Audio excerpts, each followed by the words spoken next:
motion. We know that kinetic जी गती is kinematics. Circular motion एकदम motion म्हटलं की गती आली आणि गतीशी रिलेटेड सगळ्या गोष्टी आल्या मग डिस्प्लेसमेंट आलं व्हेलोसिटी आलं एक्सेलरेशन आलं so all these are related to this so there are three types of kinematical equations we know that so that are in linear motion and that are also similar into the angular motion also तर आपण 11th स्टँडर्डला linear motion आणि angular मोशनचे equations बघितले होते if the particle in angular motion म्हणजेच rotational motion angular motion मध्ये आणि तोच particle linear motion मध्ये असेल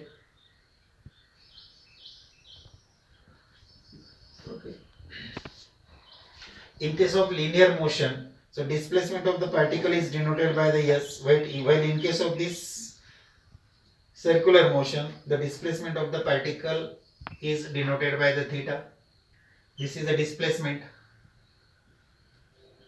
so okay then velocity is denoted by the letter omega the rate of change of displacement with respect to time is called as a velocity in this case is v a rate of change of displacement with respect to time is called as a velocity acceleration in this case alpha the rate of change of angular velocity with respect to time is called as the angular velocity or we may write like this change in angular velocity omega 2 minus omega 1 upon t final velocity minus initial velocity upon time t so velocity is equal to acceleration a is equal to a rate of change of velocity with respect to time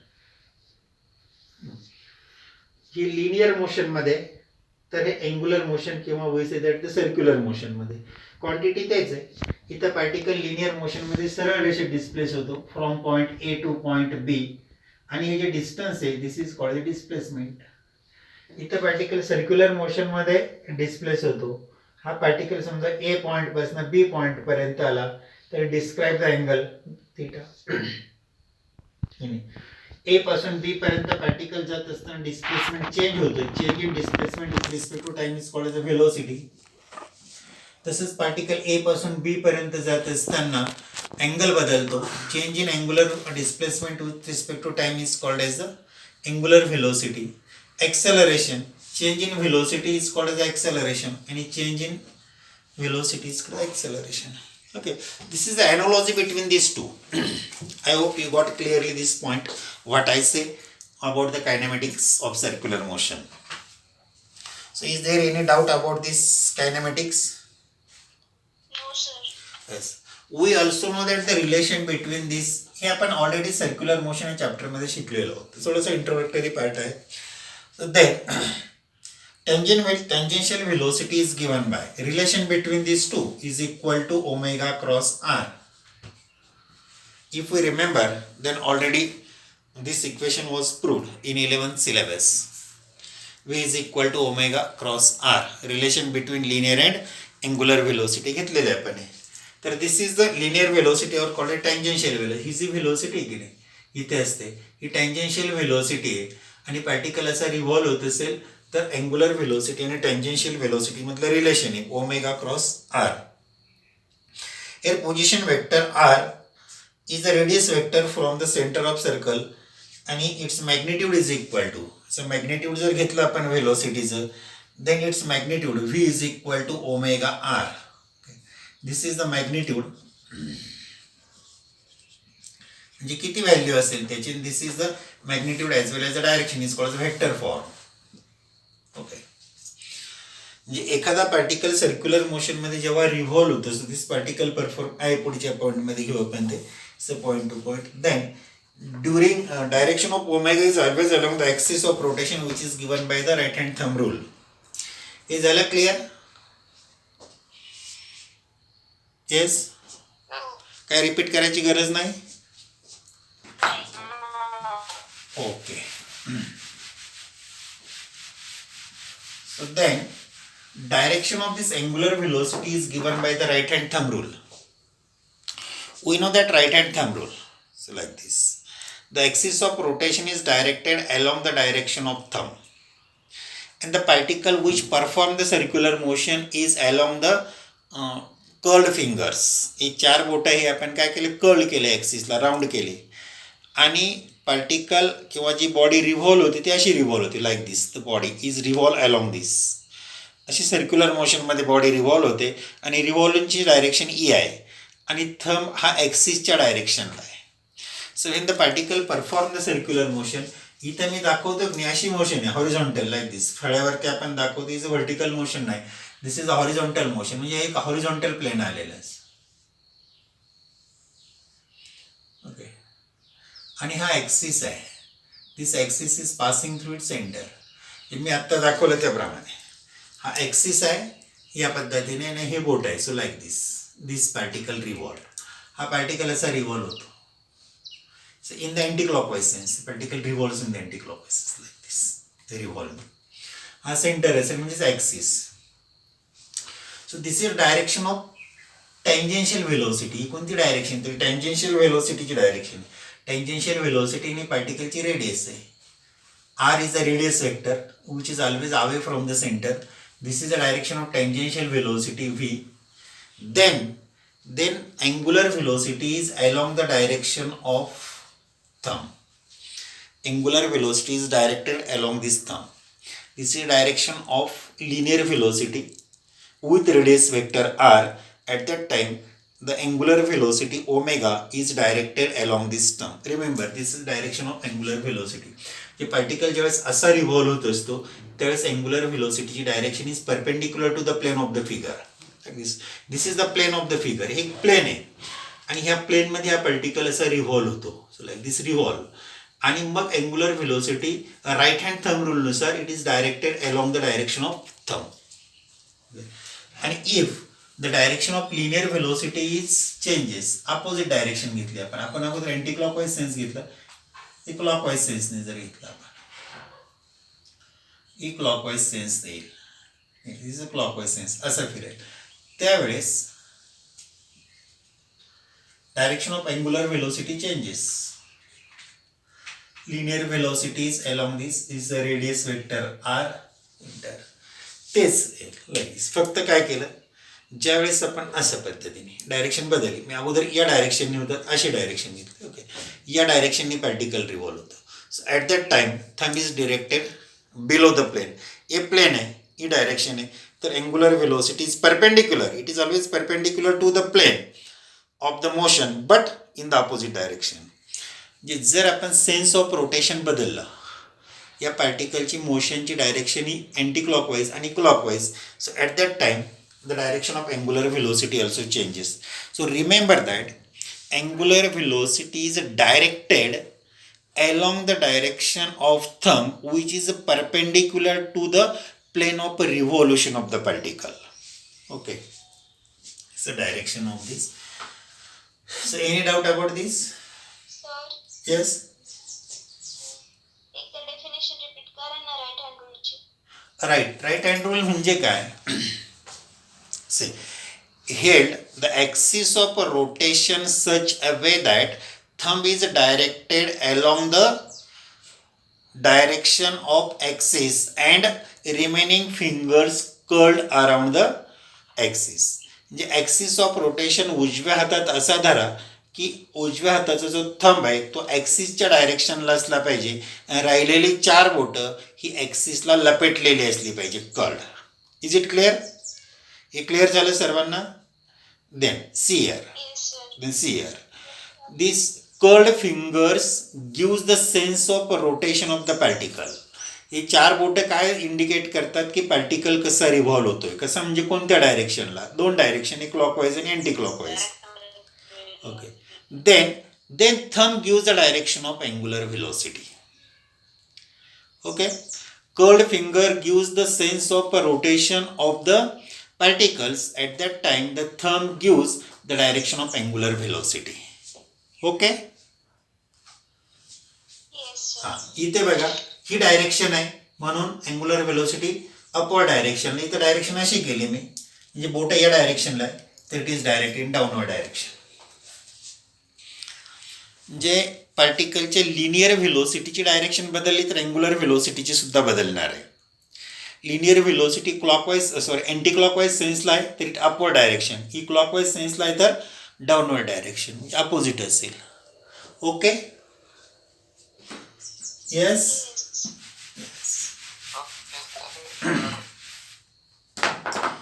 so then periodic time and angular velocity. So what is periodic time आपण बघितलं मगाशी. Time required to complete one revolution is called as a periodic time.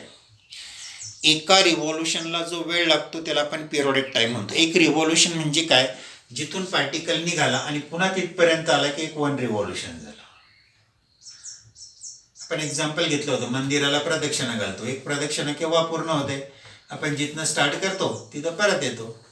हे particle समजा इथनं निघाला आणि असा revolve होऊन तो इथपर्यंत आला तर एक रिव्हॉल्युशन त्याने पूर्ण केलं. एक रिव्हॉल्युशन पूर्ण केलं म्हणजे किती, याची रेडियस आर आहे. ओके. आणि पूर्ण सर्कम्फरन्स वरती फिरला म्हणजे 2πr. किती डिस्टन्स कव्हर केलं, सर्कम्फरन्स एवढं. म्हणजे पिरियडिक टाइम. व्हेलॉसिटीची डेफिनेशन माहिती आहे आपल्याला. Velocity is defined as displacement upon time. व्हेलॉसिटीची definition is velocity v is equal to displacement upon time. तर इथे डिस्प्लेसमेंट काय आलेलं आहे, सर्कम्फरन्स,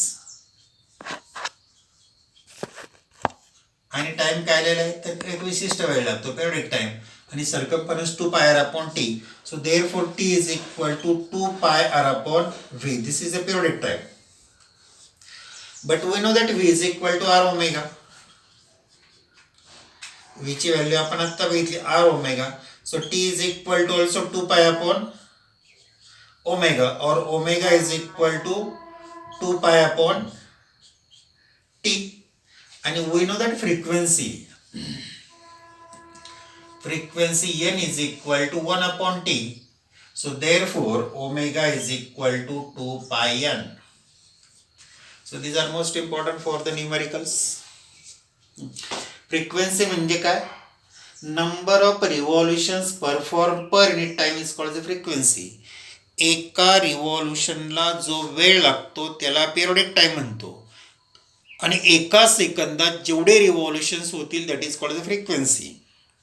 समजा आपल्याला एक प्रदक्षिणा पूर्ण करण्यासाठी 1 सेकंद लागत असेल, 1 मिनिट लागत असेल एक प्रदक्षिणा पूर्ण करण्यासाठी, आणि एखाद्याने एका मिनिटात 60 प्रदक्षिणा पूर्ण केल्या तर त्याची फ्रिक्वेन्सी झाली 60 हर्ट्झ. So clear. एका रिव्हॉल्युशनला लागणारा वेळ म्हणजे पिरियडिक टाइम, आणि एका सेकंदात होणारे रिव्हॉल्युशन म्हणजे frequency. Is it clear? Yes. म्हणून फ्रिक्वेन्सी आणि पिरियडिक टाइम एकमेकाचे रेसिप्रोकल्स आहे. 1 upon T is called as N, तर omega is equal to 2πn. हे जे एन आपल्याला न्यूमेरिकल सॉल्व्ह करण्यासाठी लागणारे फॉर्म्युले सर्व. सो रिमेंबर दिस. काय डाऊट आहे कोणाला पिरियडिक टाइम आणि फ्रिक्वेन्सीच्या संदर्भात?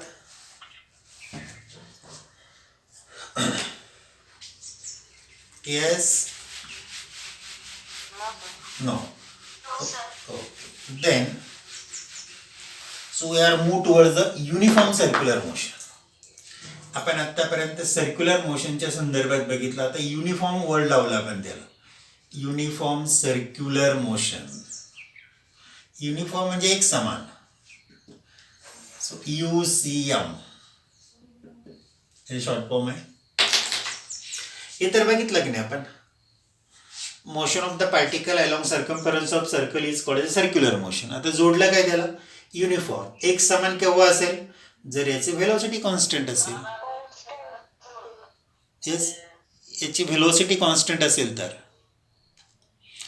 म्हणून the motion of the particle along the circumference of circle with constant linear speed. Remember this. motion of the particle, motion of any particle along circumference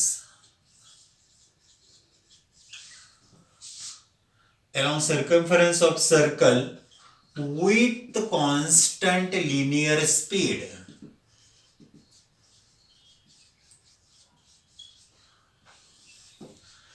is called as uniform circular motion. See here, the speed must be constant, direction is not constant. Suppose this is the circular motion of the particle performing along the circle of radius r. इथं हा particle हा radius vector झाला, हा त्याचा origin असेल इथे सर्कलचा. Okay, आणि हा पार्टिकल पी पॉइंटला इथे याच्या व्हेलोसिटीची डायरेक्शन ई आहे. इथं हा पार्टिकल आला तर याची व्हेलोसिटीची डायरेक्शन इकडे येईल. इथं पार्टिकल आला तर व्हेलोसिटीची डायरेक्शन इकडे येईल. थोडक्यात डायरेक्शन बदलेल, पण समजा या पॉइंटला व्हेलोसिटी असेल 2 मीटर पर सेकंद, तर इथं सुद्धा ती तेवढीच असायला पाहिजे. 2 काय तर मॅग्निट्यूड आहे, म्हणजे स्पीड आहे. स्पीड ही स्केलर क्वांटिटी आहे, तर डायरेक्शन असेल त्याला ते V vector, velocity vector quantity आहे. की व्हेलोसिटीची डायरेक्शन बदलते पण मॅग्निट्यूड बदलत नाही, म्हणजे कॉन्स्टंट स्पीड. ज्यावेळेस एखादा पार्टिकल सर्कम्फरन्सवरती कॉन्स्टंट मॅग्निट्यूडच्या व्हेलोसिटीने म्हणजेच कॉन्स्टंट स्पीडने रिव्हॉल्व होत असेल तर त्या मोशनला आपण म्हणतो uniform circular motion. This motion is called as uniform circular motion. So at that time the direction of angular velocity is what? This is the direction of angular velocity. आपल्याला माहिती आहे की डॉट विथ सर्कल याचा अर्थ काय? Perpendicular to the plane and directed outwards. दोन sign आपण बघितले की नाही. क्रॉस जर असेल तर परपेंडिक्युलर आणि इनवर्ड्स, आणि डॉट असेल तर परपेंडिक्युलर आणि आउटवर्ड्स असं आहे. ही अँग्युलर व्हेलोसिटी, म्हणजे हे जे सर्कल आहे असं घेतलं आपण तरी अँग्युलर व्हेलोसिटी आली वरती omega. Okay, so then there is acceleration. आता व्हेलोसिटीची डायरेक्शन बदलते म्हणजे ॲक्सेलरेशन आलं, एक नाही. ॲक्सेलरेशन मॅग्निट्यूड जरी कॉन्स्टंट आहे तरी पण डायरेक्शन बदलते म्हणून ॲक्सेलरेशन आहे. This is acceleration of the particle A with inward arrow. See आर फिगरमध्ये इनवर्ड ॲरो दाखवलेला आहे. हा आउटवर्ड आहे, हा रेडियस वेक्टर आहे. Radius vector is always away from the centre, त्याला आपण पोझिशन वेक्टर असे म्हणतो. Okay, so there are 2 minutes remaining. Okay, radius vector म्हणजे which is the vector drawn from the centre to the circumference of the circle is called the radius vector, it is called the position vector. Acceleration आहे, the rate of change of velocity is called as acceleration. So in this case this acceleration is along the radius and towards the center of the circle. See here, या particle वरती इथं जे acceleration act होतं त्याची direction toward the centre आहे आणि म्हणून it is called centripetal acceleration. याचं डेरिवेशन सुद्धा आपण डिराईव्ह केलेलं 11th स्टँडर्डला. So this is called as centripetal acceleration, and this centripetal acceleration is equal to minus v square upon r, or with magnitude is v square upon r. किंवा v ची value आपण r omega घेतली, v is equal to r omega, then r square omega square upon r हे cancel झालं, that is equal to r omega square also. अशी पण त्याची value येईल r ओमेगा स्क्वेअर किंवा ओमेगा स्क्वेअर r, किंवा v square upon r मध्ये आपण r ची व्हॅल्यू सबस्टिट्यूट केली खाली v ऐवजी. This is equal to acceleration is equal to v square upon r, आणि r इज इक्वल टू काय येणार आहे, v is equal to r omega. So therefore r is equal to v upon omega, v square upon v upon omega. एक v cancel झाला, that is equal to v into omega. एकच आहे हे equation, हे सर्व एकच equation आहे.